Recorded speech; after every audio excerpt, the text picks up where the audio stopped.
Καλησπέρα κυρίες και κύριοι, ευχαριστώ για την πρόσκληση και συγχαρητήρια για την πρωτοβουλία σας.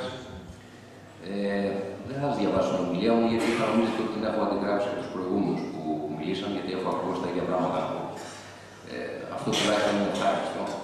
Αυτό που θα προσπαθήσω να κάνω είναι να σας δώσω την εικόνα αυτή που όλοι μας βιώνουμε ως κάτοικοι, ως επαγγελματίες του κέντρου της Αθήνας, από την οπτική γωνία του επισκέπτη. Διότι πρέπει να καταλάβουμε όλοι μας ότι ο επισκέπτης δεν έχει την ίδια δυνατότητα και πιθανόν και πολύ καλά κάνει την ίδια θέληση να παλέψει αυτά τα οποία βλέπει.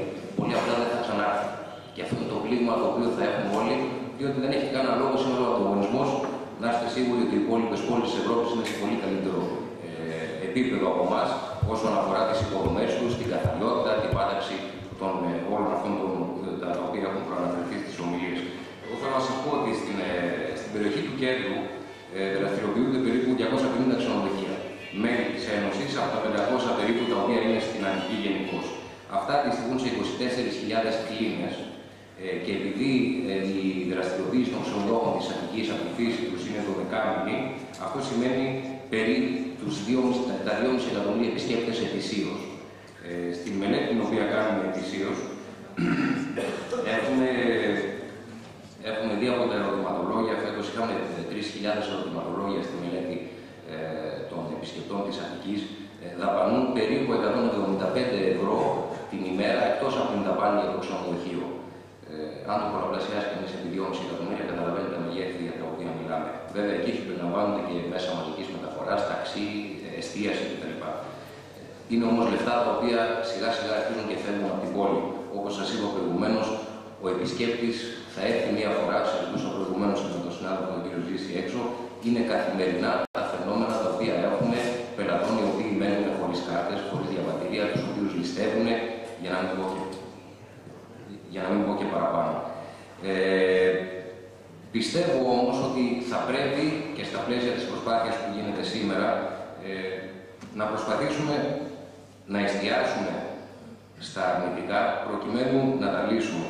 Θεωρώ ότι δυστυχώς στην Ελλάδα τα αυτονόητα είναι δύσκολα να λύνονται, αλλά έχουμε και εμείς ευθύνη και πρέπει και εμείς οι ίδιοι να σκύψουμε πάνω στα προβλήματα αυτά, να τα αναδείξουμε και να πιέσουμε τους αρμόδιους προκειμένου να λυθούν αυτά τα οποία είναι αυτονόητα. Η έρευνα που κάναμε, η οποία παρουσιάσαμε τον Νοέμβριο του 2009, ανέδειξε τα εξής τα οποία θέλω να μοιραστώ μαζί σας. Παρατηρείται ιδιαίτερα χαμηλή βαθμολογία από τους επισκέπτες στη βαθμολόγηση που κάνουμε για την Αττική σε θέματα ασφάλειας, καθαριότητας, ρύπανσης, υποδομών της πόλης κτλ. Η βαθμολόγηση ήταν περίπου στο 6 στα 10. Ενώ η βαθμολογία είναι σχετικά ικανοποιητική για τις ιδιωτικές εγκαταστάσεις, ξενοδοχεία, καταστήματα, εστίαση. Εκεί ξεπέρασε το 7,5 στα 10. Επίσης, οι αλλοδαποί επισκέπτες βαθμολογούν αρκετά θετικά τα μέσα μαζικής μεταφοράς και τη συμπεριφορά των Αθηναίων, 7,4 και 7,8 αντίστοιχα.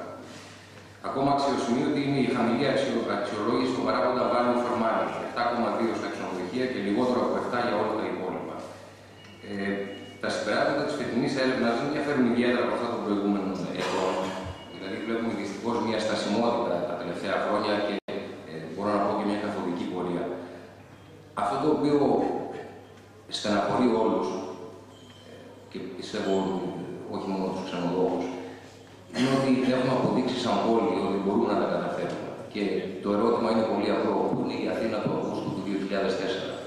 Είναι μια προσπάθεια την οποία κάναμε για 20 μέρες. Δεν είμαστε ικανοί να διατηρήσουμε αυτή την εικόνα σε μια πόλη η οποία, αν μη τι άλλο, το αξίζει. Σε μια πόλη η οποία νομίζω ότι δεν έχει τίποτα να ζηλέψει από οποιαδήποτε άλλη ευρωπαϊκή πρωτεύουσα. Ίσα-ίσα οι άλλες είναι αυτές οι οποίες έχουν